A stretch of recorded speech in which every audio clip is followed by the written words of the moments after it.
감사합니다. 오늘도 이렇게 같이 은혜를 나눌 수 있게 되어서 감사합니다. 시간으로는 세 번째가 되고요. 또 여러분들이 이 말씀 그 제목이 아마 그 게시가 되었을 테니까 그 말씀 제목을 보시고 오늘 또 무슨 말씀 주시겠구나, 또 이전에 들었던 말씀이 무엇일까 생각하며 다시 한번 회상하시기 바랍니다.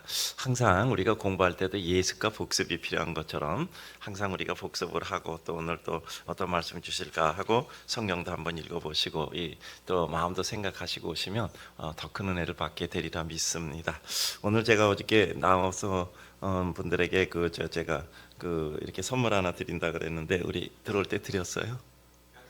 나갈 때 그 목사님이 조그만 선물 하나 이렇게 스타벅스 카스테라 하나 갖고 왔어요. 그래서 우리 갑자기 많이 구할 수가 없어서 오늘은 우리 주일학교 학생들만 드리고요. 구해지는 대로 내일이나 모레는 우리 성도님께 다 하나씩 드리겠습니다. 제가 원래 드리려고 아멘 안 했으면 안 드리려고 그랬는데, 제가 우리 성도들에게도요 이 카스테라 드리면 되게 좋아요. 그래서 제가 올 때 제가 좀 드리려고 미리 준비를 마음에 해갖고 왔는데, 또 이렇게 같이 또 나눌 수 있어서 감사합니다. 원래 분당에서도요 이 숫자를 구하려면 좀 며칠 걸려요. 그래서 오늘 부탁을 했는데, 우리 같이 또 조그만 또 카스테라 하나라도 같이 나누고 은혜를 나눴으면 좋겠습니다. 자, 우리 오늘 같이 은혜 나누도록 합시다. 여러분, 세 번째 시간이니까 조금은 익숙해졌죠? 이제 가끔가다 말이 빠른 것도 근데 김영 목사님도 빨라요. 그래서 괜찮아. 그리고 저도 마음이 좀 많이 편하네요. 자, 이제 복습부터 합시다. 저는 언제든지 복습하고 그 다음에 이제 시작을 하거든요. 자, 옆에 사람 인사합시다. 사랑합니다. 내 마음에 들 때까지만요. 자, 다시 한번 얼굴을 보고 아니고요. 지긋지긋해도 사랑합니다. 자, 옆에 사람 보고 눈을 보고 얘기하셔야 돼요. 당신이, 아니 눈을 보고 당신이, 아니 날 보고 그러면 안 돼.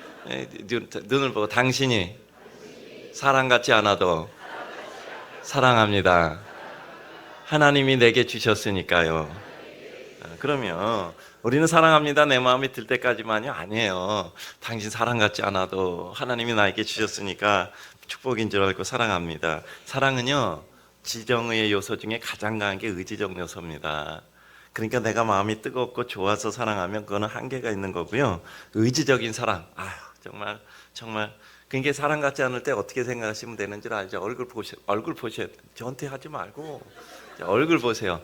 자, 사람 같지 않아 보일 때 어떻게 하는지 알죠? 얼굴 보시고요. 환자구나. 그럼 맞아요. 환자구나. 환자예요, 환자.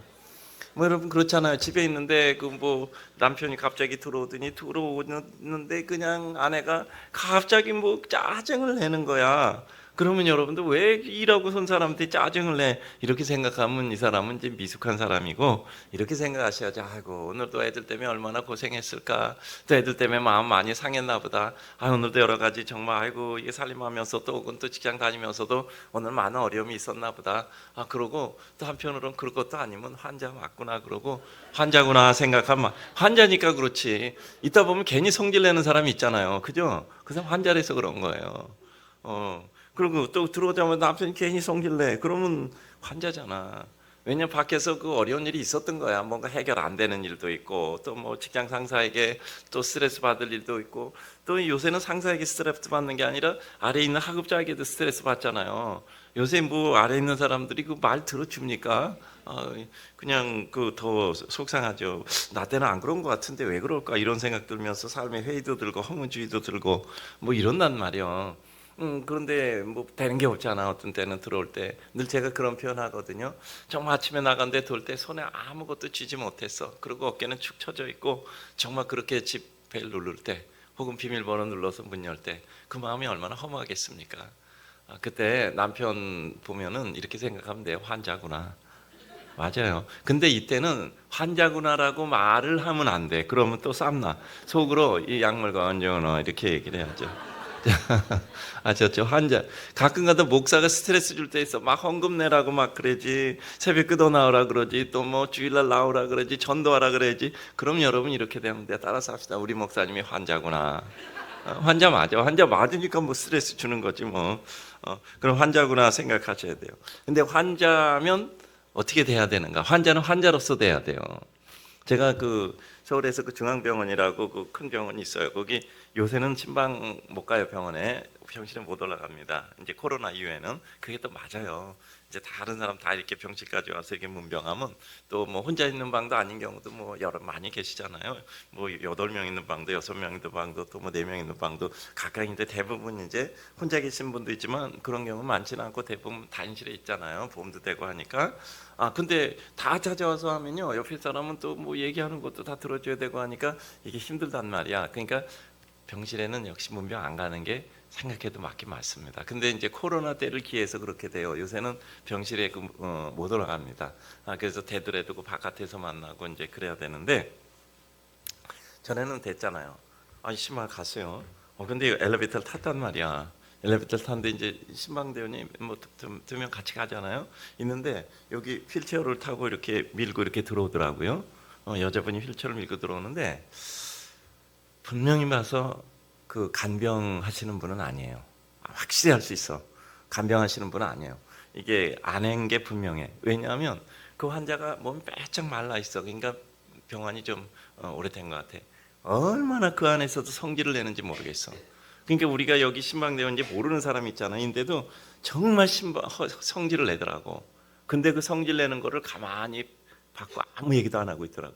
간병인한테 그렇게 간병하시는 분에게 그렇게 성질 내면 그분이 돌아보겠어? 안 돌아보죠. 그러니까 그렇게 보니까 그분 분명히 안 해요. 근데 다 참고 있더라고요. 물론 우리가 내리면 어떤 일을 할지는 모르죠. 버리고 갈 수도 있겠지. 근데 붙들고 있더라고요. 근데 왜 그러고 있는지 알아요? 환자니까. 환자니까. 따라서 합시다. 환자구나. 우리 목사님이 환자구나. 그러면 환자는 어떻게 해야 돼? 위로해주고 격려해주고 치료해주고 그러는 거예요. 기다려주고. 그렇잖아. 여러분 환자한테 막 잘못했다고 막 뭐라고 하고 그럽니까? 그 사람은 사경을 헤매고 정말 마음이 얼마나 상처가 많겠어요. 여러분 몸이 약하면 마음도 약해지는 겁니다. 저에게 그런 게 있어요. 5가지 능력이 영역, 지력, 체력, 업무 능력, 인격, 매너라 그러죠. 자 따라서 합시다. 영역, 지력, 체력, 업무 능력, 인격 및 매너. 이게 힘이에요. 영역, 지력, 체력, 업무 능력, 인격 및 매너. 이게 힘이란 말이에요. 근데 그 중에서 우리 하나가 뭐냐면 저희는 교인들에게 늘 가르치거든요. 체력이 영역이에요. 여러분 우리가 영적으로 세진될 때 대부분 통계를 보면 70%가 우리 몸이 약할 때예요. 체력적으로 소진될 때, 몸이 약할 때, 병들 때예요.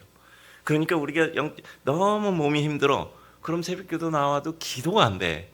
목사도 너무 피곤하면 기도가 안 되더라. 그저 엎드려서 주여 하고 있는 거지.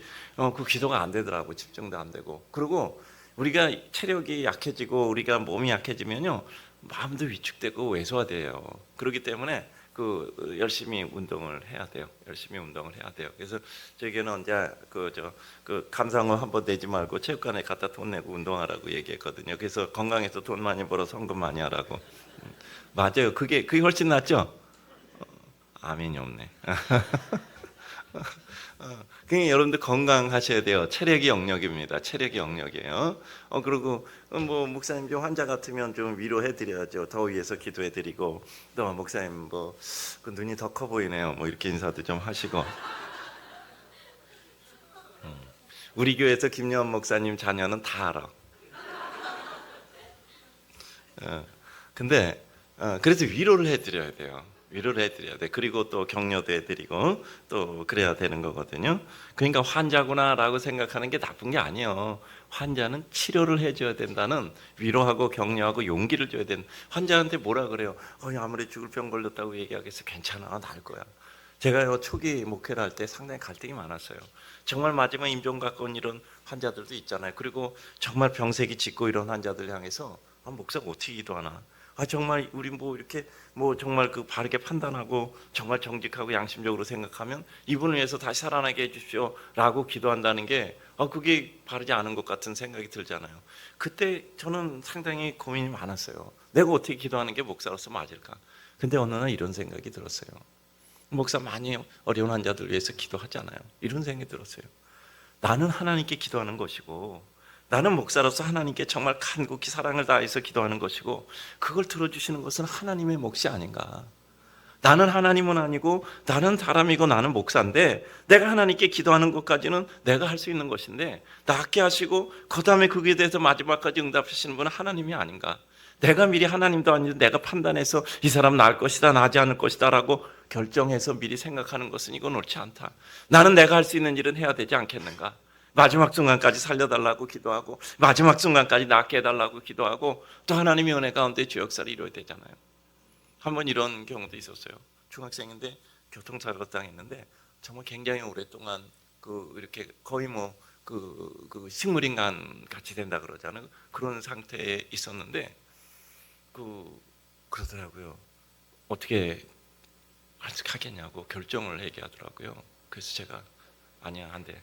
무슨 일이 있어도 하나님께서 거두어들 때까지는 기도해야 돼. 그 마지막까지 그 기도했어요.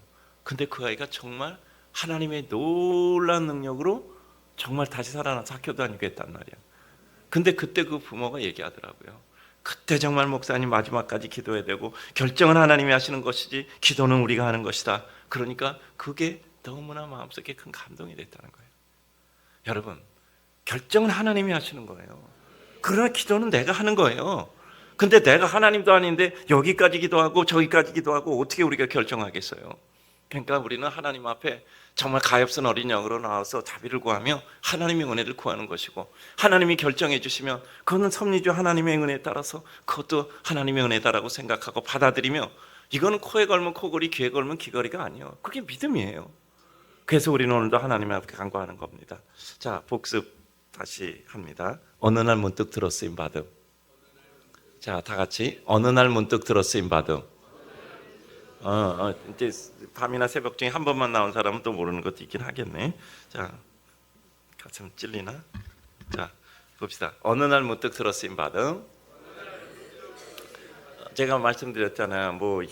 이런 자켓 같은 거 하나 하여튼 그 옷장에 뒀다가 그 몇 년 만에 그 한번 입고선 그 다음부터 여름 내내 몇 년 동안 그것만 입고 성교가도 있고 수련회가도 있고 어떤 데도 입으니까 몇 년 동안 찍은 여름 사진은 다 똑같더라고. 그러니까 이게 몇 년도에 찍은 사진인지도 잘 모르겠어. 똑같은 옷. 저희 둘째 학위 졸업식 때 가서 찍었는데 그때도 그거 갖고 입고 찍었더라고. 어느 날 문득 들었으임 받는단 말이야. 나는 그 껌껌한 옷장에서 왜 주인의 손에 쓰임도 못 받고 어느 날 한번 있었더니 그냥 집어넣어놓고 잊어버렸나? 나를 잊어버렸나? 나에 대해서 생각도 안 하고. 그러나 어느 날 문득 들었으임 받는 거예요. 그때부터 마르고 닳도록. 그래서 이 솔기가 해지도록 그렇게 하도 빨았더니 솔기가 해지더라고요. 그래서 우리 교구장님들이 하나 똑같은 걸로 하나 사왔더라고. 이걸로 입으시라고. 여러분, 정말 우리가 어느 날 문득 들었으면 맞는 거예요. 나는 왜 여기 태어났고, 나는 왜 이렇게 좋은 부모 못 만났고, 나는 왜 좋은 여건 못 만났고, 나는 왜 좋은 머리 타고 나지 못했고, 나는 왜 이렇게 끈기도 없고, 그런 것 같지만 어느 하나님께서 우리에게 은혜 주실 때가 있단 말이죠. 그때 하나님께서 마르고 닳도록 사용하시는 것처럼 우리를 통해서 하나님의 빛과 은총과 영광을 주실 줄로 믿습니다. 자, 그리고 또 한 가지 따라서 합시다. 인생 단막극 아니다. 인생 단막극 아닙니다. 내 인생 왜 여기까지 이렇게 슬프지? 그냥 막 우는 장면 나오고 그래요. 그걸로 끝이 아니고 또 불 꺼지고 막 내리고 또 두두둑 무대 장치하고 그러고 또 착 올라가면서 불이 켜져요. 그럼 또 갑자기 아까 울던 사람이 막 하거리고 울고 떠들어요. 뭐죠? 무대가 바뀐 거예요. 막이 바뀐 거예요. 1막에서 2막으로 건너간 겁니다. 우리 인생도 인생 단막극 아닙니다. 오늘 내 인생 끝장 같아도요, 내 인생 끝장 아니에요. 내 인생 끝장 아니고 또 다시 시작한단 말이야. 사람에게는 누구든지 이와 같은 새로운 막이 있어요. 새로운 무대가 있단 말이야. 그리고 그 무대가 안 주어지면 우리는 그 무대를 만드는 거야. 우리는 그 극장을 만들고 무대를 만들어서 내가 그 무대에 올라가는 거예요. 우리 인생 절대 단막극 아닙니다. 자, 복습 여기까지 하고요. 오늘 말씀 들어가기 위해서 오늘 또 몇 가지 마음을 푸는 얘기하고 같이 은혜 나누도록 하겠습니다. 자, 따라서 합시다. 믿음은 짐이 아니고 힘이다. 믿음은 짐이 아니고 힘이다. 가끔 가다 보면 이 믿음이 굉장히 힘들어요. 여기 온 우리 학생들 하나님 말씀 듣다가 이렇게 자는 건 괜찮아요. 괜찮아. 왜냐하면 말씀을 있다가 자면은요, 이 마음이 편해서 잔 거예요. 우리 성도님도 괜찮아요. 저는 예배당에서 그 말씀드렸잖아요. 이게 잠자는 사람 그 아주 성격이 좋은 사람이에요. 아주 성격이 유하기 때문에 잠을 잘 수 있는 거고요. 말씀의 은혜를 받아서 잠을 자는 겁니다. 왜냐하면요, 말씀을 들었는데 그게 마음에 복기고 시험을 들고 저 말씀 들으니까 내가 속이 뒤집힌다 이러면 잠이 옵니까? 잠이 온다는 건 평안하다는 증거예요. 그러니까 말씀을 들었는데 잠이 오는구나. 그건 아주 좋은 거예요. 다 주무시지 마시고. 그리고 제가 교회 한번 어려웠다 제가 다시 돌아온 적이 있다 그랬잖아요. 그 앉아있는 사람은 다 자든 사람, 졸든 사람, 주보 외우던 사람 다 이런 사람들이더라고. 그 주보 1시간 동안 주보 들여다보고 있으면 외우는 거지 그거 주보 볶는 거겠습니까? 근데 그런 사람들이 다 더 잘하더라고요. 그래서 자 따라서 합시다. 믿음은 인격입니다. 믿음은 비슷합니다. 이게 믿음이 아니고 믿음이 인격이에요. 인품입니다. 그래서 정말 끝까지 하나님의 은혜 가운데 그런 얘기 있잖아요. 그저 믿음이 없으면 의리라도 있으라 그러잖아. 자 따라서 합시다. 믿음이 없으면 의리라도 있으라. 그런 얘기 하잖아요. 그러니까 믿음이 인격입니다. 자 그 다음에 제가 요 얘기해 드릴게요. 제가 여기 이게 서천광야교회에서 제가 은혜를 많이 받았습니다. 지난번에도 우리 성도님들 참 따뜻하게 대하시고 제가 그 지난번에 김현 목사님 뭐 우리 자녀들이 있어서 그 제가 좀 민망하지만 또 우리 성도님들 계셔서 제가 감사를 드립니다. 아이고 저기 그 우리 김현 목사님, 정봉사님 여기 오실 때 아이고 그 아이들도 셋도 있고 하는데 아유 마음이 좀 걱정이 되더라고요. 저에게는 이제 그 부목사님들 사례를 많이 해요. 그래갖고 제가 이거 어떻게 되나, 뭐 아버님 사례 어떻게 받았는가 했더니 그 말씀을 해서 그래도 그렇게 못 드릴 텐데 그래도 그 쓰던 게 있으니까 또 아이들도 있고 그래서 제가 이제 거기에 맞춰서 이제 한 3년 정도 이렇게 교회에서 이렇게 약정을 해서 이렇게 드리기로 하고 이렇게 지내고 있습니다. 근데 오늘 왔더니요. 바로 지난 뭐 연말에인가 그 당에서 결정해서 목사님을 그렇게 그 생활비를 살해하기로 했다고 그러더라고요. 그래서 제가 너무 행복합니다.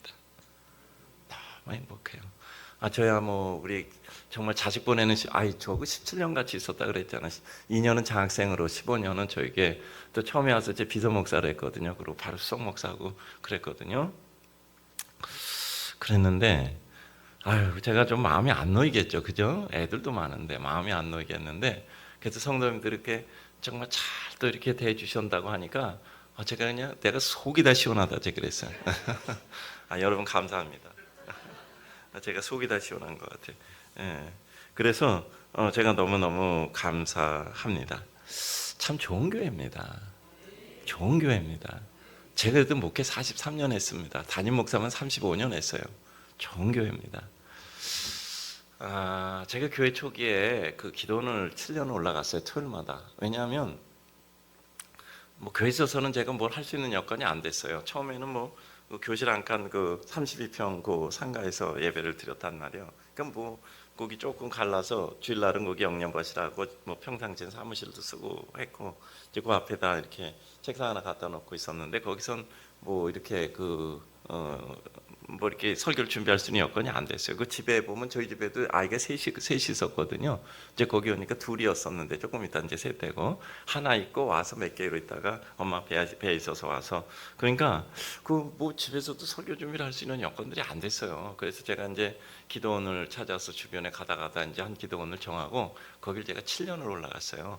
그 강림수도원이라고 강림교회 기도원인데 그걸 7년 올라갔어요. 그랬더니 거기 이제 장로님이 이제 저를 알아요. 7년 올라오니까 알겠죠. 토요일마다 7년 올라오니까. 그래서 가면 좀 방을 배려를 해주시더라고. 제가 늘 가던 방으로 열쇠 놔뒀다가 거기도 이제 토요일 되면 설교 준비하러 오시는 목사님 있고 광림교회 담임 목사님도 토요일 날 이제 설교 준비하러 오시더라고요. 근데 7년을 가니까 그 장로님이 꼭 주시는데 그 방이 뭐냐면 203호예요. 203호. 거기 이제 매칭돼서 그 방수가 몇시간 돼요. 근데 저는 7년 동안 처음에는 여기저기 갔죠. 나중에 제가 딱 보고 제가 딱 203호만 갔습니다. 왜 저는 7년 동안 그 수많은 수십 개 방 중에서 203호만 들어갔을까요? 203호에 제가 갈 이유가 있지 않았겠습니까? 그렇지 않으면 왜 저는 하필이면 그 203호로 갔겠습니까?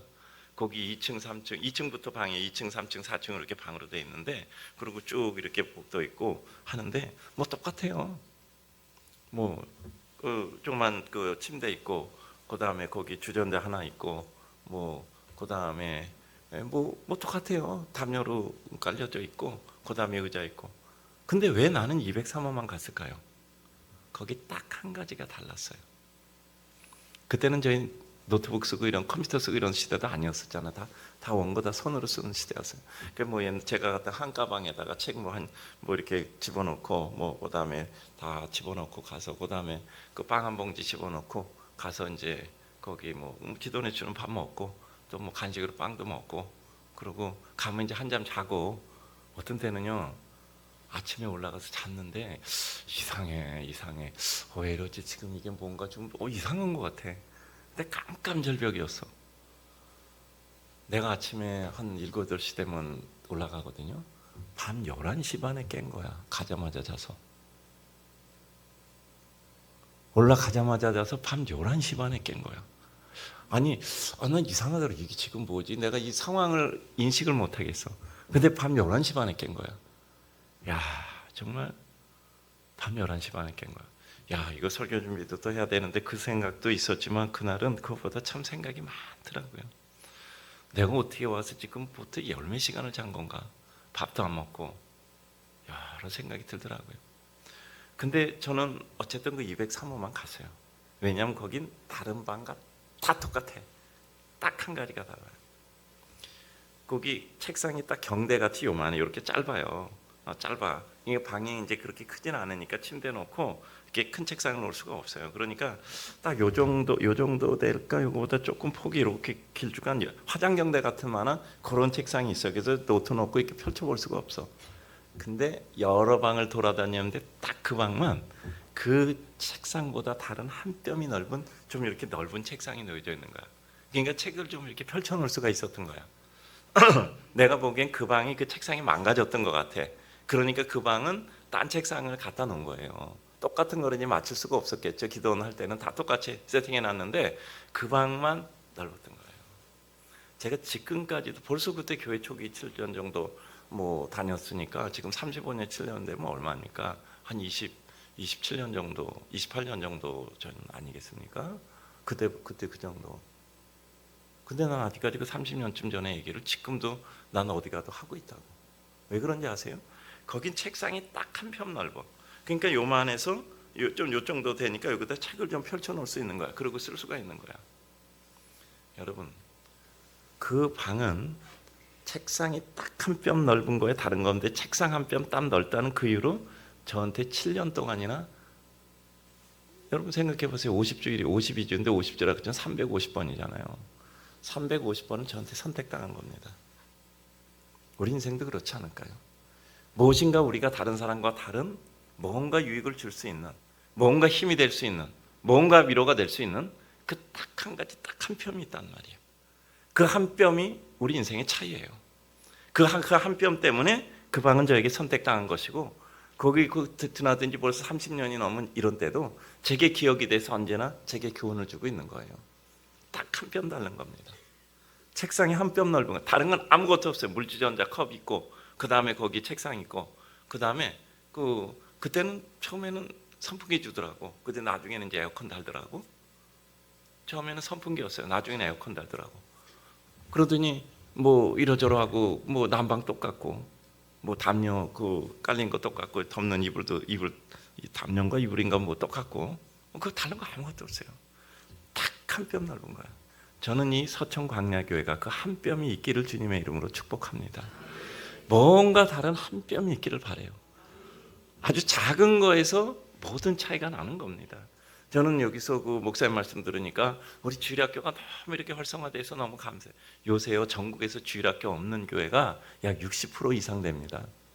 60%도 훨씬 넘어요. 요새는 주일학교가 없어요. 주일학교가 없어요. 그리고 큰 교회도, 저희 교회도요 아이들이 점점 없어요. 저희 교회 전에 어른이 7,000명 예배드리고 아이가 2,500명 예배드렸다고. 아이들이 유년부 초등부도 각각 600명씩 있었어요. 근데 지금은 거의 전멸이에요. 전멸. 저희 그 앞에 있는 학교도 8학급이었었는데 두 학급 15명 두 학급이 한 학년이야. 옛날에는 한 30명 40명씩 8학급이 있는데 그것밖에 안 돼. 그래서 분당에 있는 많은 학교들이 실제는 다 폐교를 해야 되는데 폐교를 못하고 그냥 이렇게 유지를 하고 있는 거예요. 그게 빈 교실이 많은 거예요. 근데 그런 가운데서 여기서 이렇게 주일학교 애들이 이렇게 나와서 자도 괜찮아요. 괜찮아. 근데 이렇게 있다는 것 자체가 너무 나는 감격스러운 거야. 또 우리 중고등학생들 보니까 또 뭐 방학 중에 있지만 이렇게 그냥 집에서 못 나가봐 또 여기서 같이 자면서 또 이렇게 나온다는 거 보고 정말 마음이 감사하더라고요. 저는요 나이 들고 보니까 놀아도 교회에서 놀아라 이런 말을 하고 싶더라고. 놀아도 공부하라는 말보다 공부해야죠. 나중에 학생 지원하세요. 학생 지원하세요. 근데 정말 믿음 안에서 가지고 있는 꿈은 말씀드렸잖아요. 제 고등학교 때 일명경엔, 볼리션이라는 이런 단어 딱 하나 새겨두고 지금까지 50년 지나도 그게 저를 움직이고 있잖아요. 저는 그래서 저희 주일학교 특별히 우리 청소년들 가르치는 우리 교육자들에게는 정말 아이들에게 꿈을 심어줄 수 있는 교육자가 돼야 한다고 요즘도 제가 계속해서 얘기를 해요. 아니 지도자가 꿈을 심어줄 수 있어야지. 그 아이들 때 꿈을 심어주지 못하면 어떻게? 그러니까 근데 이 교회가 이렇게 정말 우리 정말 열심히 우리 형제들 또 자매들 이렇게 나오는 거 보고 제가 정말 마음에 큰 감동을 받았습니다. 저희 교회도 이렇지 못해요. 교인 수에 비하면. 그래서 정말 은혜가 있다. 저는 이 서천 광약교회가 이 한 뼘이 있는 교회 되기를 주님의 이름으로 축복합니다. 근데 그 방 얘기해 드릴게요. 그 방에서 딱 보면요, 겨울에 딱 보니까 나무가 2개 어느 날 봤어요. 새까매. 둘 다 새까매.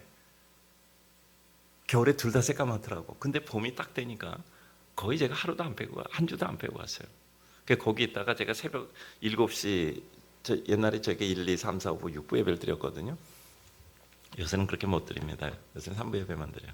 근데 그러니까 아침에 이제 7시에 9시, 11시, 1시, 3시 그리고 저녁에 5시 반인가 뭐 이래서 6부 예배를 드리고 저녁 예배 드렸었는데요. 아침에 이제 늘 오면은 한 모퉁이 부분인데 거기가 안개가 꼭 끼더라고. 아침에 꼭 내려와서 7시 전에 내려와야 되니까. 근데 봄이 돼서 보는데 겨울에는 새까만 2나무였었는데 한 나무에서는 파릇파릇한 싹이 돋네. 그러게 여름이 되니까 또 잎이 무성해져. 근데 이 나무는 여태까지 새까매. 겨울에는 똑같이 새까맸어요. 근데 봄이 되니까 파래지면서 이거는 잎이 무성해지고 여름이 되면 수목이 되는 거. 근데 이건 새까맣더라고. 이건 산 나무고 이건 죽은 나무였어요. 제가 지금까지도 기억하고 있는 거예요. 겉으로 똑같은 것 같아도 정말 시간이 지나고 중요한 때에 이 차이가 나는구나. 그래요. 우리 다 똑같이 비슷하잖아요. 뭐 같이 비슷하게 학교 다녔고 또 일하러 다녔고 또 무엇인가 돈 벌러 다녔고 무엇인가 가정 꾸리고 애들 키우고 살았잖아요. 근데 결정적인 순간에 우리가 달라지는 거예요. 시절이 바뀌고 잎이 나야 될 때, 꽃이 필 때, 그리고 그것이 자라서 무성할 때, 겨울 되면 또 떨어질 수 있겠죠. 그때 되면 같을지 몰라도 분명히 차이가 날 때 나는 거예요. 그래서 그렇구나. 다 똑같이 지금 똑같이 보인다고 똑같은 것은 아니구나. 그게 뭔지 아세요? 생명을 품고 있느냐 생명이 없느냐의 차이예요. 생명을 품고 있느냐. 우리는 예수 그리스도의 생명이 내 안에 있느냐 없느냐 그 차이란 말이죠. 그래서 오늘 이 말씀 드리고 우리 진행을 하고자 합니다. 한 뼘의 차이, 생명이 있는가 없는가의 차이. 여러분 기억하실 수 있죠? 꼭 기억을 하셨으면 좋겠습니다. 자, 오늘 제가 말씀으로 들어오도록 하겠습니다. 우리가 하나님의 은혜 가운데 교회는 장로교 창시자 칼빈 선생님은 이런 얘기를 했어요. 기독교 강요 4권 1장 1절에서 하나님을 아버지로 모신 자들에게, 우리가 하나님이 우리 아버지라고 한다면 이제 맞으면 신학적인 비유 표현이죠. 하나님을 아버지라고 한다면 교회는 어머니와 같다.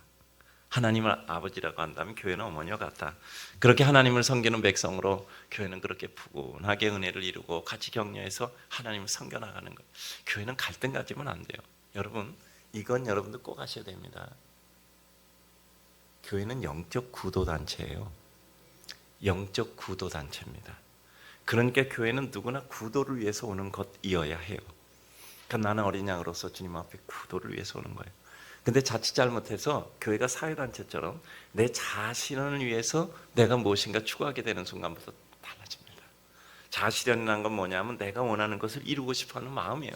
사람 의식주 문제가 끝나면 문화적 욕구가 생기거든요. 문화적 욕구 중에 가장 큰 게 자아실현 욕구입니다. 이 자아실현 욕구, 내가 좀 사람답게 살고 싶고 내가 좀 이렇게 인정도 받고 싶고 명예롭고도 싶고 뭐 아주 좋은 거예요. 근데 내가 원하는 꿈을 이루고 싶단 말이에요. 근데 교회는 그런 자아실현의 욕구를 위해서 오는 건 아닙니다. 왜냐하면 자아실현의 욕구를 하려다 보면 어떻게 되죠? 충돌이 일어나요. 내가 원하는 자아실현과 다른 사람이 원하는 자아실현이 다를 수가 있어요. 여러분 그렇잖아요. 피아노 있는데 어떤 사람들은 오른쪽에 놓자, 어떤 사람 왼쪽에 이래서 교회가 갈라졌대요. 그것 때문에 싸워서. 왜냐면 저 사람, 내가 좋아하는 사람 이 사람 내죠. 이게 그래서 교회 이름은 오른쪽 교회 왼쪽 교회로 지었다 그래요. 만들어낸 얘기 같은데 사람들이요 그러니까 각각 의견이 달라요. 그건 교회가 나뉘는 거예요. 그러니까 교회는 자아실현의 도구가 아니고 내가 하나님께 영적 구도를 하는 교회예요. 그러니까 여기서 우리는 모두를 다 내려놓고 나는 오히려 찬송하고 기도하고 은혜 받고 봉사하고 헌신하고, 그러다 내가 뭔가 마음에 걸리는 것이 있다면 일단 내려놓고 다 하나님께 열심히 기도하고 내 마음이 편안해져 나는 오히려 주님만 바라보게 될 때 또 봉사하고 기도하고 이러는 거예요. 그러니까 교회라는 것은 그렇지 않으면 세상 단체하고 똑같아져요. 정당은 정당비 내고 자기가 원하는 정치 정강 택해서 자기가 원하는 것을 유익을 얻으면 되는 거야. 조합은 조합비 내고 거기서 자기가 원하는 유익을 얻는 거야. 교회는 헌금 내고 내가 원하는 내 자신을 실현하는 것이 아니에요. 헌금은 하나님께 정말 내가 받은 은혜가 너무 감사해요. 이거 헌금은 우리가 이 세상에 있어서 하나님께 어떤 용도를 지정하고 내가 하나님께 조건부로 드리는 제물이 아니라 예수 그리스도께서 나를 위해서 십자가 못 박혀 죽으셨고 내게 이와 같이 생활 속에 은혜를 주셨으니 내가 너무 감사합니다 드리는 감사의 물이란 말이에요. 우리는 하나님께 예배 드리는 제물은 먼저 예수 그리스도로 이미 드렸어요. 우리는 예배의 제물로 이 제물을 받으셔서 예배가 아니라 우리는 이미 예수 그리스도로 우리는 하나님께 제물을 드렸단 말이야. 이거는 하나님께 감사로 드리는 내 삶을 믿음을 고백하는 이와 같은 예물인 거예요. 그렇지 조합비 내나 정당비 낸 거 아니야. 그러니까 내가 내 꿈을 실현하려고 하는 것이 아니라 교회는 오직 하나님께 내가 영적 구도 단체로서 내가 영적 구도를 위해서 오는 거예요. 그때 우리가 이루어지는 게 뭐죠? 삶의 겸손이란 말이에요. 나는 하나님 앞에 어린 양에 불과합니다. 그리고 나는 오늘도 한 걸음 또 나갑니다. 우린 주님 나라 갈 때까지 다 미숙해요. 다 공사 중인 사람이야. 저 예배당 질 때 보니까 제가 2번 예배당 졌는데요. 본 때 보니까 엉성해. 거푸집 짓고 멍성해. 다 짓고 나니까 그래도 아름답잖아요. 여기도 똑같잖아요. 다 짓고 나니까 아름답잖아요. 그런 것처럼 우리 인생은 다 엉성한 겁니다. 아직 완성이 안 됐으니까. 그러니까 우리는 서로를 보지 않고 그 안에 있는 예수 그리스도를 보는 거죠. 그래서 하나님을 아버지로 모신 자들에게 교회는 어머니와 같다. 그러니까 푸근하게 서로 위로하고 격려한 겁니다. 좀 마음에 안 드는 여러 가지 하면 아유 환자구나 생각하면 돼요.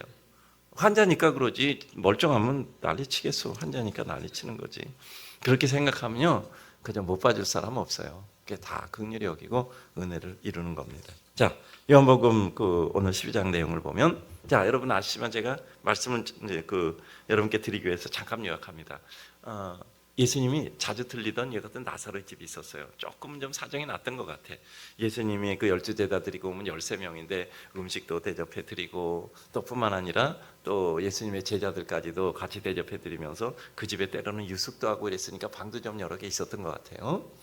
근데 그런 집이고 예수님께서도 아주 아꼈던 그러니까 아마 지극정성이잖아요. 다른 관련된 모든 것들 보면 누이 마르다와 마르다도 아주 지극정성이었단 말이야. 음식도 정성껏 아주 드리려고 하고 또 말씀도 아주 귀를 기울여서 들으려고 하고 이런 집이었어요. 그런데 오빠 나사로가 죽게 됐어. 고대 사회에서 가장의 남성이 듣는데 아직까지도 이와 같은 여동생이 집에 있는 것 보니까 아직까지 출가를 안 한 상태예요. 가정의 기둥이 무너진 거예요. 큰일 났어. 그래서 예수님께 가서 예수님 좀 빨리 오셔서 내 오빠를 살려주십시오. 이들에게 믿음은 있었어. 예수님만 오면 사는 거야. 그 정도까지 믿음이 있었던 거예요. 근데 예수님이 어떻게 된 건지 지체를 하시고 안 오시는 거야. 여러분 너무 유명하니까 이 내용도 아실 것 같아요.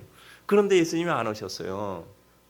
예수님은 사실은요 병든 나사로를 살리는 게 아니라 죽은 나사로를 살리셔서 하나님의 새로운 영광을 보이려는 계획이 있어서 일부러 늦으신 겁니다.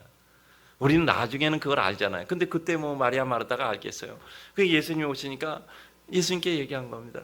주님, 조금만 일찍 오셨으면 내 오빠가 좀 살아났을 텐데 왜 이렇게 늦게 오셔서 예수님께서 내 오빠 살릴 수 있는 능력도 있는데, 그러니까 병든 오빠를 살릴 줄은 알았어요.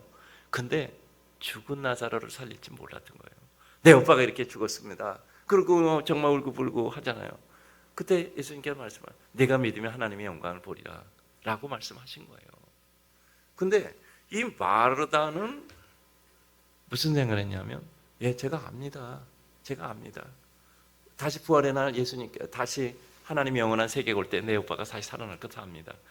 죽은 나사로를 살린다는 생각도 못했던 거예요. 그러므로 그는 마음이 슬퍼하고 있어요. 근데 예수님이 말도 안 되는 얘기를 하고 있는 거야. 가서 돌문을 옮겨놓으라. 돌을 옮겨놓으라. 이 동굴 무덤에 이제 돌로 막아놨단 말이야. 그러니까 예수님, 내 오빠는 죽어서 나흘이 돼서 시체에서 냄새가 납니다. 냄새나는 십자를 봐서 무엇이라고 합니까? 다 끝났는데, 상황 종료됐는데, 종치고 막 내렸는데, 마르다는 아마 인생 단막극이라는 설교를 안 들은 것 같아요. 그러니까 이제 그렇게 했단 말이에요.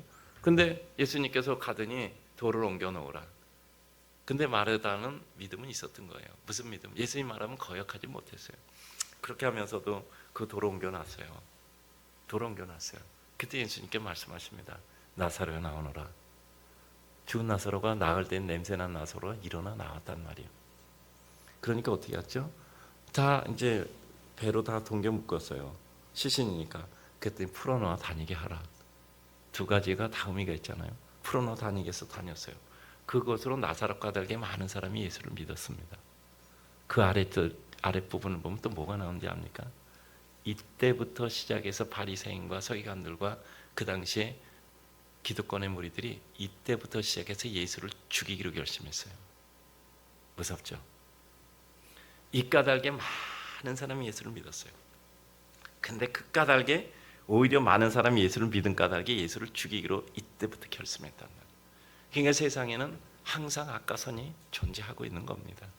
그러나 그럼에도 불구하고 예수 그리스도는 죽음에서 생명으로 옮길 때도 그냥이 아니라 풀어놓아 다니게 하시는 모든 고리까지도 풀어주시는 거죠. 여기서 우리는 잠깐 생각을 합니다.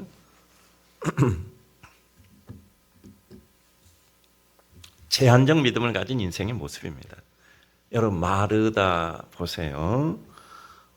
정말 그 마음속에 요한복음 11장 21절을 보면, 주님, 만약 주님께서 여기 계셨다면, 그 말은 좀 더 일찍 오셨으면 내 오빠는 살 수 있었어요. 주님, 병든 자 살릴 수 있는 거 제가 믿어요. 근데 죽은 자를 살리신다는 건 믿을 수 없었습니다. 믿을 수 없는 게 아니라 생각을 못했던 거예요. 그리고 마르다는 11장 27절을 보면, 이르되 주여 그러하오다 하고, 그리스도여 세상에 오시는, 주는 그리스도시여 세상에 오시는 하나님의 아들인 줄 내가 믿습니다. 하나님의 아들인 것도 믿었어요. 천지를 창조하시고 인생을 창조하시고 삶과 죽음을 능가하시는 하나님의 아들인 것을 믿었어요. 근데도 내 오빠를 살리려는 생각은 못했던 거죠. 여전히 제한된 믿음이었단 말이죠. 39절에 돌을 옮겨 놓으라 하니 죽은 지 이미 나흘이 돼서 냄새나이다. 여태까지 주님이 말씀하셔도 주님이 말씀하는 바를 이해하지 못하는 제한된 믿음이었어요. 병든 자만 살렸지 죽은 자를 살린다는 생각을 못했단 말이죠. 주님은 내 제한적인 믿음의 세계에 갇힌 분이 아니에요. 내가 주님이 어떤 분이라고 믿는 그 믿음에 갇힌 분이 아니에요. 주님은 병든 사람은 살리고 죽은 사람 못 살려 하는 내 한계에 계신 것이 아니라 내가 가지고 있는 생각이 이상의 분이란 말이죠. 그러니까 우리는 가장 중요한 건 어떤 한계를 가지면 안 돼요. 나는 이렇게 태어났어. 나는 이런 가정에서 태어났어. 나는 공부는 여기까지 했어. 난 지금 내 상태는 이거야. 그렇게 생각하면 우리가 할 수 있는데 늘 한계가 된단 말이야. 믿음 안에서 우리에게 주신 하나님의 놀라운 능력과 은혜와 영광을 바라볼 때 우리 인생에는 하나님의 무한한 은혜 세계가 열려 있는 겁니다. 예루살렘 온 유다 사마리아 땅, 나사렛에서 이런 선한 일이 일어날 수 있었겠습니까? 사람들은, 그러니까 고향의 사람 믿지 않았잖아요. 그 사람 목사 아들인데, 그 사람은 목사 아들로서 배운 게 목사 일밖에 더 하겠어, 뭘 하겠어? 이런 생각을 가지고 있었던 거예요. 그러니까 고향에서 사람들이 그렇게 뜨겁게 열광하지 않았단 말이에요. 그 사람이 가지고 있는 제한된 생각이죠. 그들의 경험과 체험과 그들이 보아온 세계 속에서. 그리고요, 정말 하나님의 은혜는 내가 가지고 있는 믿음의 한계 범위가 아니라 하나님께서는 우리가 체험하지 못한 한계 범위까지도 하나님의 세계를 넓혀간단 말이에요. 여기 우리 사랑하는 성도님들, 우리는 서천에 사니까 이 서천에 사는 것만 가지고 생각하지 말고 하나님께서 예루살렘 온 유다 사마리아 땅끝이라고 말씀하셨으니 우리의 세계가 넓혀질 줄로 믿습니다. 제가 김연 목사 보내면서 그런 생각했어요. 서천에 시작해서 온 세상을 덮어야 한다. 정말 우리가 하나님의 은혜 가운데 여러분 정말 믿으셔야 돼요. 정말 믿으셔야 됩니다. 믿으셔야 됩니다. 하나님은 내가 생각하는 범위 내 가칭분이 아니라 우리라고 세계를 날마다 넓혀주시는 거예요. 날마다 세계를 넓혀주신단 말이죠. 그래요.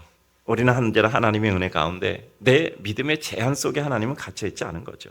그리고 두 번째입니다. 주님의 역사 앞에는 반드시 우리가 파악은 못해도 이루리시라는 신호가 있어요. 여러분 보세요. 오늘 돌을 옮겨 놓으라. 뭔가 하시겠다는 뜻 아닙니까? 나인성 과부의 아들 상녀가 나가는데 여인 보고 말합니다. 슬퍼 우는 여인에게 울지 말라라고 말씀하잖아요. 그리고 회당장 야료 딸이 죽어서 사람이 이제 예수님 괴롭히지 마세요. 그랬더니 예수님 뭐라 그래요? 아니야, 잔다. 예수님께서는 우리가 알지 못한 어떤 말씀하신단 말이야. 근데 그때는 사람들은 모르니까 사람들 그 말을 이해 못해요. 근데 야이로 딸 살리러 갔을 때 이미 세상 떠났으니까 예수님 더 이상 뭐 수고하시지 않았어야 합니다. 거기 있는 사람들 얘기할 때 오직 잔다. 근데 뭐라고 나오는지 성경에 비웃더라. 근데 예수님께서 소녀 일어나라 하고 이렇게 세웠단 말이에요. 살아났어요. 그때 뭐라고 기록된지 비웃더라가 놀라더라로 됐단 말이에요. 비웃더라, 놀라더라. 비웃던 사람들이 놀라게 됐단 말이에요. 여러분 잘 들어보세요. 예수님이 내가 사흘 만에 무덤에 내가 십자가 못 박혀 죽고 사흘 만에 다시 살아나리라는 것을 성경에 기록된 것만으로 3번 이상을 말씀하셨습니다. 성경은 축약된 요약된 책이에요. 예수님 모든 행적을 다 기록하지 않고 구원에 관련 몇 가지 사항만 기억했어요. 그렇다면 예수님의 3년의 행전을 다 기억하려면 얼마나 많겠습니다. 사람을 3사람만 살렸겠습니까? 여러 사람 살린 중에도 대표적인 3개만 썼겠죠. 예수님이 여기서 3년 동안 행한 모든 일이 이 정도였겠습니까? 일기를 써도요. 저도 제가 매일 비망록을 쓰거든요. 하루도 안 빼지고 제가 비망록을 써요. 거기에 얼마나 많은 내용들이 있었겠습니까? 근데 그 내용을 쓰면 지금 보니까 제가 그 한 언제부턴가 하면 제가 지금 한 600개 정도 비망록 정도 이렇게 썼는데 그 페이지수 1000페이지가 넘더라고 벌써. 근데 예수님이 그 3년 동안 맨날 하신 일 다 적으면 저도 그 요약돼서 몇 가지만 딱딱 적잖아요. 그런데 그거 하늘을 두리마리 바다를 먹는 사마도 다 못 쓴다고. 그러면 예수님이 내가 죽은 지 십자가에 못 박혀지고 죽은 지 사흘 만에 살아나리라는 거 3번만 말씀하셨을 거예요. 그건 알잖아요. 문필은 축약된 요약된 내용이에요. 그러면 거기 많은 내용이 또 있을 거잖아요. 근데 문제는 뭐냐면 이 예수님의 제자들은 그 말씀을 듣고 누구 한 사람도 예수님이 십자가 못 박혀 죽으시고 부활할 것이라는 생각을 한 사람도 안 했다는 이야기야. 그 십자가 못 박혀 줄 때 딱 더듬어고 3일만 기다려보자. 이런 사람이 한 명도 없었단 말이야. 이거 왠지 아십니까? 들었는데 들은 적이 없는 거야. 저희 교회에서 제가 우리 성도들한테 얘기하잖아요. 얘기를 이렇게 하는데 아는 건 다 각각 알아들어. 무슨 말인지 이해가 돼요? 말은 제가 오늘 어디 갈 겁니다. 그럼 그 말을 다 각각 알아들어. 제가 저희 교회에서 우리 김영 목사도 계셔서 제가 아실 텐데요. 사모님도 계시고. 제가 우리 교회에서 어떤 사람들이 비교적 다 알아듣게 하기 위해서는 20번은 얘기를 해야 돼요. 20번 얘기. 그리고 머릿속에 임박히려면 한 10년은 얘기해야 돼. 10년. 우리는 한 번 얘기하면 끝까지 얘기하거든요. 그러니까 머릿속에 아주 진이 박혀서 그래야 이제 그 일을 알아들어. 적어도 20번은 얘기해야 돼. 교회는 20번이 일주일에 한 번 나오니까 20번이면요 거의 그냥 뭐 한 5개월 6개월 똑같이 맨날 와서 목사님 날마다 그 나물에 그 밥이고 날마다 한 소리 또 하고 한 소리 또 하고 미쳤어. 아직 심히 안 들렸을 것 같은데 그래야 알아들어. 그래야 알아들어. 이게 왜냐하면 사람들은요 자기가 듣고 싶은 얘기만 듣는 거야.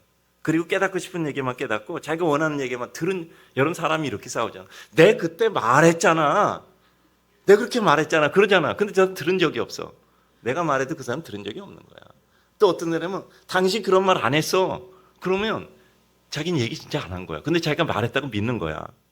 그러니까 말했다고 믿으니까 자꾸 내가 말했잖아. 말은 무슨 말을 했지? 혼자 생각한 거지. 우린 그런 착각 속에 산다고요. 그 예수님의 제자들 중에 그렇게 뜨거웠던 베드로까지도 예수님이 십자가 못 켰을 때 단 사흘을 기다리지 못했다니까. 이게 뭐냐, 우리 인간이 가지고 있는 특성이에요. 그러니까 우리는 그것을 탓하는 것이 아니라 우리는 오히려 하나님 앞에 더욱더 겸손한 마음으로 주의 뜻을 이루기 위해서 나아가는 것이 우리 하나님의 백성의 모습입니다. 자, 주님의 역사 앞에는 반드시 신호가 있단 말이죠. 그러니까 우리는 하나님의 은혜 가운데 하나님의 뜻이 무엇일까 하는 그 신호를 잘 파악해야 돼요. 저는 신비주의자가 절대 아닙니다. 근데 하나님께서 어느 날 그러신 때가 있어요. 그때 어떻게 그냥 바람처럼 스쳐지는 때가 있어요. 정말 그때 언제냐면 마음이 아주 슬플 때예요. 근데 슬픔 가운데 하나님께 찾아오셔서 어떤 바람처럼 한번 마음을 쓱 스쳐가는 때가 있어요. 근데 그때가 하나님의 은혜 때더라고. 가장 슬플 때. 내가 산을 향한 눈을 들리라 나의 도움이 어디서 올까? 그건 절대 하나님이 위대하신 얘기는 아니야. 내가 보니까 너무너무 슬펐을 때 하나님밖에는 내게 위로가 없다고 생각하는 가장 처절할 때였던 것 같아요. 우리 성도님들, 하나님께서 우리들에게 다가오실 줄로 믿습니다. 그래요. 그러면 인간들은 왜 그 하나님의 뜻을 모를까요? 왜 하나님의 뜻을 모를까요? 인간들은요. 인간들이 하나님의 뜻을 모르는 이유는요, 인간이 가지고 있는 한계 때문에 그래요. 인간이 가지고 있는 한계 때문에. 어쩔 수 없이 이것이 인간이 가지고 있는 한계입니다. 신호가 줘도 모른단 말이에요. 여자의 그 말을 올라 해도 그 말이 무슨 뜻인지 모르고, 돌을 옮겨 나오라 해도 그 뜻인지 모르고, 잔다 해도 무슨 뜻인지 모른단 말이에요. 그래서 우리는 하나님의 은혜가 필요한 것입니다. 마지막입니다. 명하여 죽은 자를 살리고 풀어놓아 다니게 하심으로 믿음으로 하나님의 영광을 보게 하는 주님이에요. 이 교회는 믿음으로 하나님의 영광을 보는 교회가 되기를 주님의 이름으로 축복합니다. 무덤에 들어간 지 나흘이 돼서 냄새가 난단 말이야. 그 나사로에게 일어나라라고 말씀하셨단 말이죠. 여기서 더 간격은 뭐냐면 무덤에서 나올게 할 뿐 아니라 이렇게 세울 뿐 아니라요, 그 모든 것을 다 풀어놓아 다니게 하셨단 말이죠. 우리 성도님들, 하나님께서 우리에게 은혜 주시면 예수 믿어 기뻐 이걸로 끝나는 것이 아니라 예수 믿어 기쁜 자에게 풀어놓아 다니게 하시는 은혜까지 더해 주신단 말이에요. 우리 모든 묶인 것으로부터 다 풀어지게 될 줄로 믿습니다. 여러분, 우리 묶은 것이죠. 내 마음의 한계, 내 가지고 있는 열등감, 내 가지고 있는 모든 삶의 실패의 추억들, 내 가지고 있는 모든 삶의 열등감과 자괴감과 모든 아픔들. 세상에 상처 없는 사람 없습니다. 제가 맨 마지막 설교 상처를 꽃으로 피워낸 사람 요셉에 대해서 말씀드리려고 하거든요. 상처 없는 사람 없어요. 상처 없는 사람 없습니다. 그 상처를 이기지 못해서 우리는 평생 그 감옥에 갇혀 산다고. 근데 어느 하나님께서 내 상처에서부터 벗어나게 하시는 하나님의 은혜가 있는 거예요. 그리고 우리의 한계 속에서 벗어나게 하는 하나님의 은혜가 있단 말이죠. 그래서 우리는 우리를 묶었던 우리의 자신 없음, 우리의 소심함, 그리고 열등감, 패배감, 두려움, 미움, 시기, 질투. 여러분, 우리 인간이 가지고 있는 가장 아픈 상처가 뭔지 압니까? 시기와 질투예요. 왜냐하면 우리 인간의 죄가 시기와 질투에서 시작됐잖아요. 사단이 와서 뭐라고 합니까? 왜 선악과 먹지 말라 그런지 알아? 너희도 하나님같이 돼서 그래. 인간의 마음에 딱 불러일으킨 시기와 질투란 말이에요. 여러분, 교회도요, 나만 바라봐. 애들이 그렇잖아요. 나만 바라봐. 이제 형하고 동생이 있는데 엄마가 형한테 관심 가지고 오면 동생이 또 그건 그냥 우왕하고 울잖아. 동생한테 관심 가진 것 같으면 형이 괜히 동생 몰래 가서 한 주먹 쥐어받고 그러잖아. 이게 왜냐면 질투심 때문에 그래. 인간이 가지고 있는 본원적인 질투심 때문에 그렇단 말이에요. 이와 같은 모든 것에서부터 풀려나와 자유롭게 되는 거죠. 그리고 자신 있고 용기 있고 지혜 있고 순결하며 영적 능력이 실제 삶의 능력이 되는 하나님의 백성으로 살아가는 겁니다. 제가 오늘 시간이 돼서 이 말씀드리고 제가 이제 몇 가지 말씀드리고 마치려고 해요. 성경을 보면요, 아주 재미있는 계보의 말씀이 있어요. 이제 제가 또 내일 또 말씀드리겠지만 아브라함에게 하나님께서 말씀하셨단 말이에요. 그때 됐을 때 사라가 웃잖아요. 이제 네가 자녀가 있으라. 아니, 나는 경수가 끊겼고 내 남편은 늙었는데 무슨 낙이 있겠는가 하고 웃었단 말이에요. 그때 하나님이 네가 어찌하여 웃느냐라고 사라에게 말씀할 때 나는 내가 웃지 않았으면 너무나 무서우니까 거짓말이 아니라 그렇게 부인했단 말이에요. 근데 하나님께서 말씀하시잖아요. 뭐라고 말씀하시죠? 여호와께 능치 못한 일이 있겠느냐. 여호와께 능치 못한 일이 있겠느냐 말씀하시잖아요. 오늘 뭐라고 말씀하십니까? 주님은 내가 믿으면 하나님의 영광을 보리라. 그리고 귀신 들린 아들 데리고 와서 제자들에게도 부탁했는데 낫지 않고, 그런데 어떻게 하면 좋겠습니까? 하니까 뭐라고 말씀합니까? 예수님이 할 수 있거든이 무슨 말이냐, 믿는 자에게는 능치 못한 일이 없느니라. 그리고 기도하시니 귀신 나가잖아. 그건 이게 긍정 철학이 아니에요. 주님의 능력이란 말이죠. 그런데 사도 바울에게 와서는 그 말이 어떻게 되죠? 내게 능력 주신 자 안에서 내가 모든 일을 할 수 있느니라. 다 똑같은 말입니다. 각각 버전을 각각 달리했을 뿐이에요. 우리들에게 보여주시는 것은 하나님 이런 능력이 있다는 것이 아니라 그 능력을 가진 하나님의 놀라운 섭리와 역사에 대해서 말씀하는 겁니다. 저는 늘 이런 생각을 합니다. 여러분, 아침에 해가 돋는 거 보셨죠? 많이 보셨죠? 여기 바닷가에 있으니까 그것도 보시고, 또 뭐 집사에서 해 뜨는 것도 보시고. 제가 이제 그 산에 가기로 했어요. 겨울에 산에 가기 위해서 300번 가기로 해서 갔는데, 그러니까 여름에도 가지만 겨울에도 가잖아요. 새벽에 끝나면 깜깜절벽에서 들어가야 돼요. 뭐 동네 산입니다. 그러니까 한 2시간이면 왔다 갔다 해요. 근데 이제 랜턴 쓰고 들어가는데 꼭 꼭대기에 올라가면은 아주 얇아요. 한 400m 좀 못 되는 그 동네 동산이에요. 근데 거기 올라가면 꼭 해가 오는데, 제가 딱 그거 자리에 가는 데가 있으면 해가 딱 쓰기 시작하는 거야. 해가 어떻게 뜨는지 아시잖아요, 그죠? 해가 이렇게 햇물이 가지고 뻘건 시간이 오래 있다가 이렇게 아주 신락 같은 해가 돋아와요. 해가 서서히 오릅니까? 한순간에 펄짝 뛰어 오릅니까? 뭐 아는 게 없어. 아니, 해 뜨는 것도 안 보셨어요? 해가 이렇게 조그맣게 신락같이 들어오면 가만히 생각하세요. 내가 이렇게 부르니까 또 모르는 척 하는데, 저 아는 거 안다. 해가 뜨면 이게 해가 이렇게 천천히 해가 질 때는 천천히 지죠.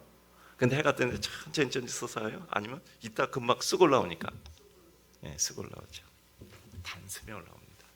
저는 매일 가서 사진 한 장씩 찍어요. 해가 떠오르는 장면을 매일 하루에 가서 사진 한 장씩 찍어요. 너무나 감격스러워서. 근데 그 해가 딱, 붉은 무리가 새가 딱 떠오르는 순간 어떻게 되죠? 모든 사물이 빛이 어둠을 장악을 해요. 박남수 씨의 아침 이미지라는 게 있잖아요. 아침은 새를 낳고 돌을 낳고 나무를 낳는다. 그러니까 빛이 비치면서 새가 보이고 돌이 보이고 나무가 보이는 거야.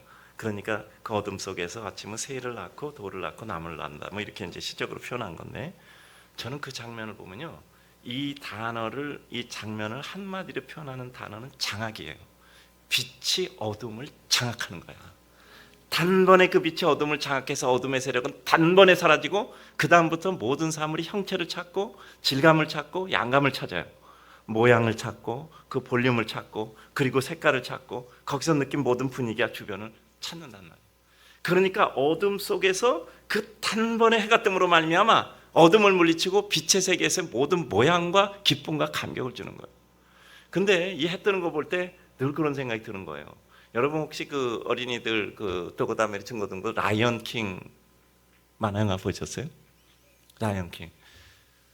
성경도 안 읽고 책도 안 읽고 영화도 안 보는 게 최고로 나빠요. 셋 중에 하나는 해야 돼. 성경을 읽든지 책을 읽든지 영화를 보든지 해야 되는데, 여기 라이언 킹 다 보세요. 라이언 킹 그 텔레비에서 이렇게 해서 라이언 킹 보면 이제 아기 사자가 이제 그 삼촌이 나쁜 사자야. 그래서 아버지가 이제 죽을 때 자기가 왕자가 정글을 차지하려고 그 신발을 자기 조카를 이제 쫓아내잖아요. 쫓아내서 이제 저기 가서 이제 그냥 새끼 사자가 이제 자라는 거야. 그래서 이제 주변에 좀 도움받고 자라서 드디어 정글로 탁 들어오는 거야. 들어와서 이미 장성한 사자가 됐어요. 그래서 그 탁 있는 선에 서서 한번 포효를 하는 거야. 그 한 번의 표효로 정글은 완벽하게 장악이 되는 거예요. 어린 새끼 사자가 다시 돌아와서 그 정글에서 자기의 존재 위치를 확인하는 거예요. 그 장면이 아주 압권이에요. 그러므로 그 정글은 단번에 그 포효 한 번으로 장악이 돼버리는 거예요. 저는 그때 꼭 아침 해 뜨는 장면을 봐요. 그리고 제가 여기서 느끼는 게 뭐 때문에 제가 이렇게 감격하는지 아십니까? 예수 그리스도가 십자가의 죽음으로써 우리 인생의 모든 죄를 사하셨단 말이에요. 나의 하나님 어찌하여 나를 버리셨나이까? 근데 그 절규가 바뀌어서 다 이루었다. 주님께서 우리 인생 구원을 다 이뤘단 말이죠. 그리고 뭘 하셨죠? 부활하셨어요. 저는 그 해 뜨는 장면이나 그 신바가 그 정말 그 정글에서 포효하는 장면, 그 한 번으로 모든 것을 장악하는, 이게 제가 쓰는 장화 중에 일물일어라 그랬잖아요. 그 일물일어가 저는 장악이에요. 그 장악하는 그 순간을 보면서 너무 마음이 전율이 있는 거예요. 그러니까 제가 매일 그 사진 한 장씩 찍는 거야. 똑같은 사진이지만 정말 예수 그리스도가 우리 마음에 올 때 내 마음에 있는 모든 근심, 걱정, 괴로움, 고통, 그 모든 게 그냥 단번에 장악되는 거예요. 용기 없는 내가 용기 있는 자가 되고, 슬픔 가운데 있는 자가 내가 새로운 소망의 빛을 보고 상처를 꽃으로 피워내고, 또 뿐만 아니라 하나님의 은혜 가운데 모든 것이 비관적이었던 세상에 새로운 소망과 용기가 새는 거예요. 내가 어디 있든지, 어떤 사람이든지, 무엇을 했든지, 어떤 것을 가졌는지, 내가 배운 게 뭔지 이걸 다 넘어서는 거예요. 그래서 예수 그리스도 빛이 우리에게 임하는 순간 우리에게는 새로운 세계가 열리는 거예요. 여호와께 능치 못한 일이 있겠느냐? 내가 믿으면 하나님의 영광을 보리라 할 수 있거든요. 무슨 말이냐? 믿는 자에게는 능치 못할 일이 없느니라. 이거 하도 사용돼서 이게 식상되는 것 같은 그런 거 아니에요. 이게 똑같은 말씀이에요. 나에게 능력 주신 자에게 내가 모든 것을 할 수 있느니라. 여호와께 능치 못한 일이 있겠느냐?